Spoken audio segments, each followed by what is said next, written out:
Hi, folks. We need to go ahead and talk about the informative speech since we didn't meet for class this week. Um, let's go over the assignment. It's 5 to 7 minutes, which means you can speak as little as 4 minutes and 30 seconds and as long as 7 minutes and 30 seconds. You need to inform the audience about something. Remember that the topic needs to be something interesting. Your topics 100% definitely must be approved by me. If you come in and do a speech and I haven't approved the topic and it doesn't meet the assignment guidelines, you're going to fail the speech. So make sure that you send me an email and ask me about your speech topic so that we can make sure you follow that assignment guideline. Some examples I gave at the beginning of the semester were things like cultures or other subcultures. You can't do India in 5 to 7 minutes. So if you want to do a culture, you're going to have to pick something specific, maybe food, religion, agriculture, whatever.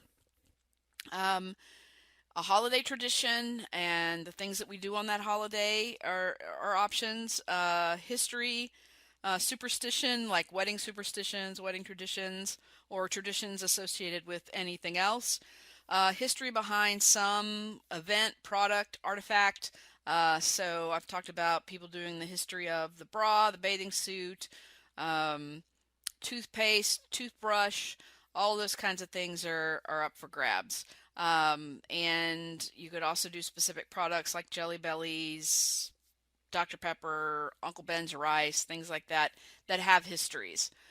Make sure that your topic's interesting and educational. You can use a visual aid if you'd like to. You have to use a visual aid in this speech or your persuasive speech. So if you don't use it in your informative, you definitely need one for your persuasive, or you're going to lose 10 points off of that speech. Some informative speeches lend themselves to visual aids, some don't. So if yours doesn't, you can use one during the persuasive speech. You need to make sure that you okay your visual aid with me. If it's something unusual, make sure that you watch the presentation on visual aids from this week, because your book talks about specific examples of visual aids and when it's best to use graphs and charts and things like that. But my presentation talks specifically about my rules for visual aids and general nuts and bolts kind of rules about public speaking and visual aids. So you definitely want to make sure that you pay attention to that presentation. And if you need to, err on the side of over clarification and check with me. If you come into class and you have something that's unacceptable for a classroom, I'm going to have to ask you to leave, and you're not going to be able to make up that speech, and you're going to earn a 0. So make sure that if there's any question at all, you check with me about your visual aid. The assignment also requires a minimum of 4 outside sources, and only one of those can be a website. So make sure that you use the minimum number of sources and that each of those sources are cited in your speech, because some of you didn't cite sources in your speech last time. All right, let's move on to the next part of the presentation. Okay, we start with the introduction. The first thing you need to have in your introduction is an intention getter. This speech was actually taken from a larger presentation I used to do when I was an undergraduate in the late 80s, early 90s. And I worked for the AIDS Resource Center in Dallas. And at this time, HIV and AIDS was a death sentence. About 99% of the time, people died within about 6 months of being diagnosed. And there was not a lot of information out there. So this is a very different context for this kind of speech, but it was one that I would deliver all over the Metroplex, trying to get people informed about this new pandemic that was scaring everyone to death. People still thought you could get it from mosquitoes and kissing and water fountains. There was all kinds of misinformation out there. And so there was lots of discrimination against LGBT folks because it was seen incorrectly as a gay disease. So that's where this speech is coming from. The attention getter, I used a quote: "We do not see ourselves as victims. We will not be victimized. We have the right to be treated with respect, dignity, compassion, and understanding. We have the right to lead fulfilling, productive lives, to live and die with dignity and compassion." This is not a quote by cancer patients, the Hemlock Society, or any war veteran. This is a quote from the National Association of People with AIDS. And the reason why that attention getter was useful at that time was because people really were terribly, terribly afraid of this disease and the people that had been infected with HIV. And so seeing them as people and treating them with dignity and respect was incredibly important and didn't happen at that time. Then I moved on to a link to audience. These people are your sons, your daughters, your brothers, your sisters, your family, your friends, and your lovers. At that point, I noted national, state, and local statistics on HIV infection. A number of you in the last speech had very vague, abstract links to audience, like, well, we should all care because we all have to drink water. That's not exceptionally profound or earth-shattering news, so you need to make sure that you do a better job of your linking to audience. Ethos, in this speech, again, you may just be saying, I've done research on this topic because I find it interesting, but if you have some link to the topic, this is where that would go. Then your thesis, I'd like to share with you what I've learned about HIV and AIDS, and then preview speech. We'll begin with some important definitions and discuss who's at highest risk for infection. We'll also discuss how HIV virus is transmitted and how to protect yourself from transmission. Make sure that you have all 5 of these elements in every introduction you do, and make sure that they're in this order. If you don't have all 5 of these elements in your speech, you cannot earn an A on the speech. So make sure that you have all 5 of these things in your introduction. Now let's move on to the speech body. Now that you're through the introduction, you need to have a transition from your intro to the body of your speech. You need to make sure that this is here. In order to be well informed about HIV and AIDS, we must first have a thorough understanding of the definitions that surround this medical condition.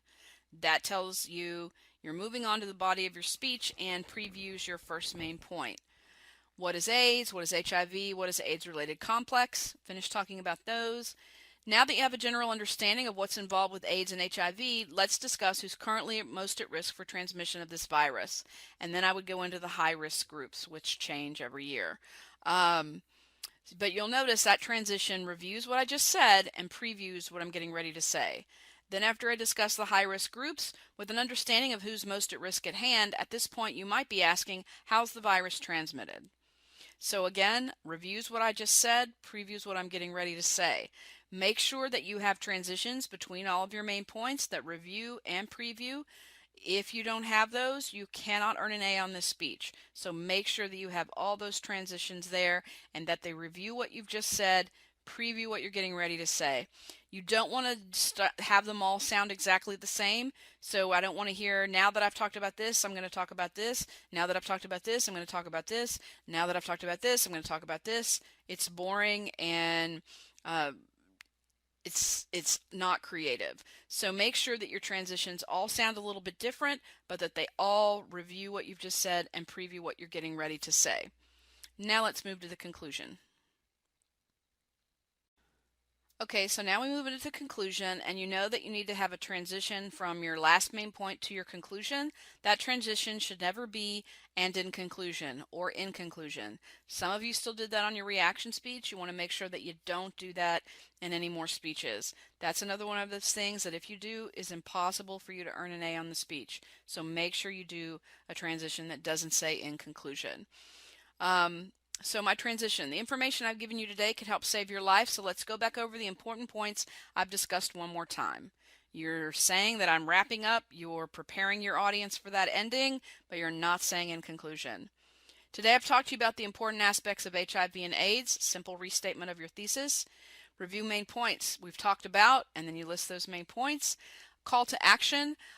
Informative speeches don't require calls to action, but if your informative speech seems to be suitable for one, you're certainly welcome to have one. You do have to have it in a persuasive speech, but not an informative. Since I was giving this speech at a time when people were incredibly uneducated and discriminatory towards HIV and AIDS, I did have a call to action in the speech. I urge each of you to think about behaviors that might put yourself at risk. I also encourage you to get tested for HIV as soon as possible. And finally, I ask you to take this virus seriously, educate others, and treat those already infected with HIV with respect and dignity. Then I have a clincher, another quote from the National Association of People with AIDS, asking them to imagine them in their shoes. You want to make sure that your clincher is something that is memorable. All right, we can move on now to talk about the specifics of the evaluation sheet. So the first thing your evaluation sheet looks over is your introduction. Did you gain favorable attention or build interest? About 99% of you use the by a show of hands or let me ask you a question for the reaction speech. So that is, as it is normally every semester, banned from this point on. You need to find another way to open up your speech.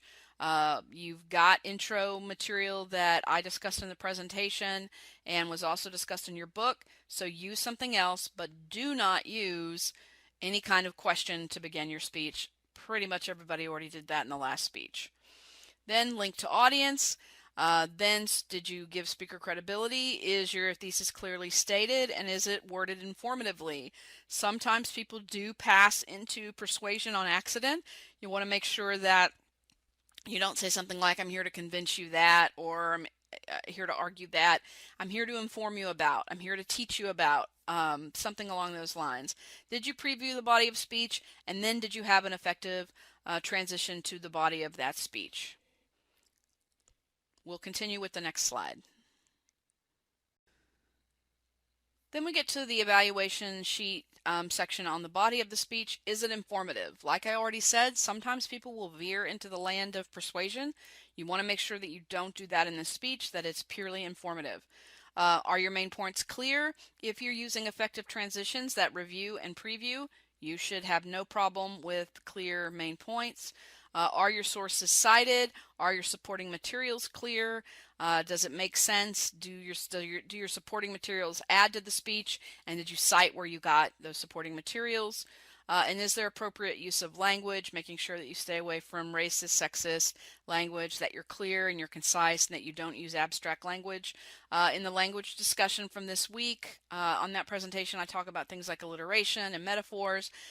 Speeches that use those kinds of things are going to be better, graded more highly than speeches that don't. So play some with your language. Lots of people made the arguments that Martin Luther King made in the I Have a Dream speech. The reason that we remember I Have a Dream is because of the language, the way that he puts that speech together. It makes an incredible difference. So work on your language a little bit if you're someone who's trying to earn a higher grade in the course. And then overall organization. Again, if your transitions are what they should be, it should be clearly organized and easy to follow your line of thinking. Let's move on now to the evaluation sheet and conclusion.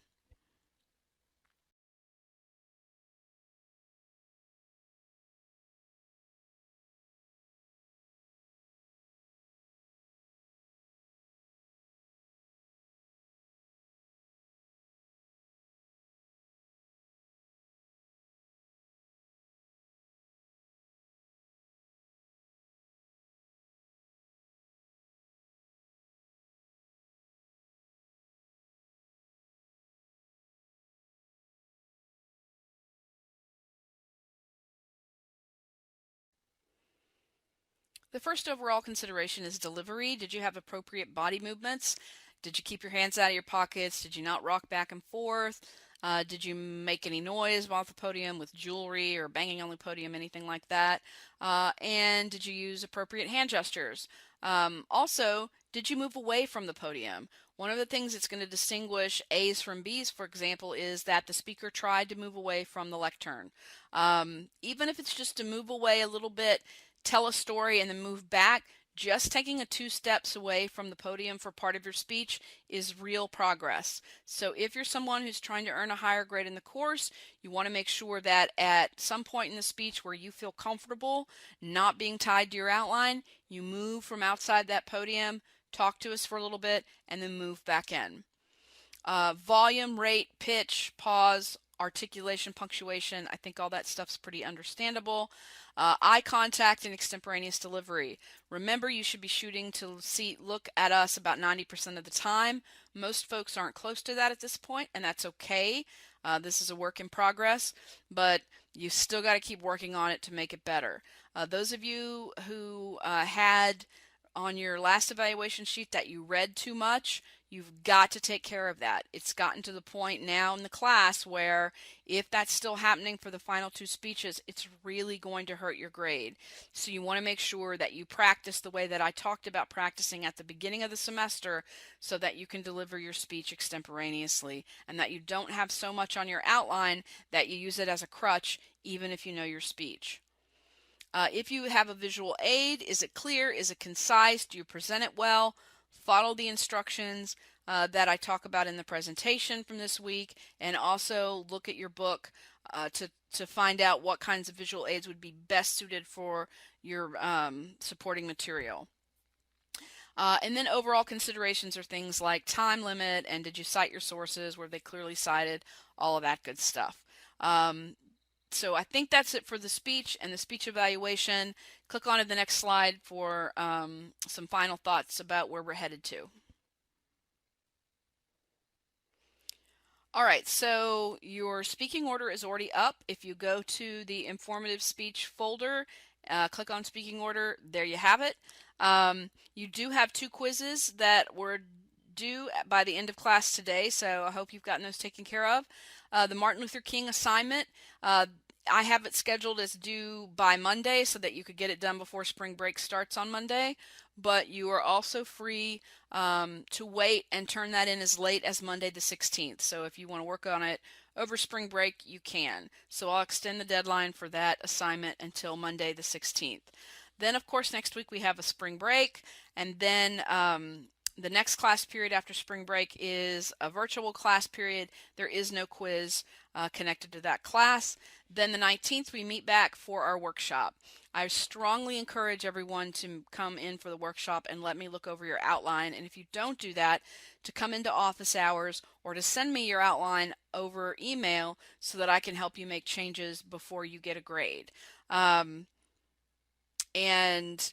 if you can't come to office hours, we can maybe talk on the phone, or we could talk about it over email. However we need to get that done, we definitely need to get that done. And then, of course, after that, we have 3 days of speeches. So if you have any questions at all, I'm out of town over spring break, but I will be on email, so I'll email you back. Please feel free to ask me any questions. Remember that you absolutely, positively must okay your topic with me. If you don't, and you don't do what you need to do for this speech, you're not going to pass the speech. So make sure that you talk to me about your speech topic. Just send me a quick email and let me know what that is so we can work through that if there are any issues. If you have any other questions, again, don't hesitate to contact me. Enjoy your snow day and have a happy and safe spring break, and I will see you on the other side. Bye.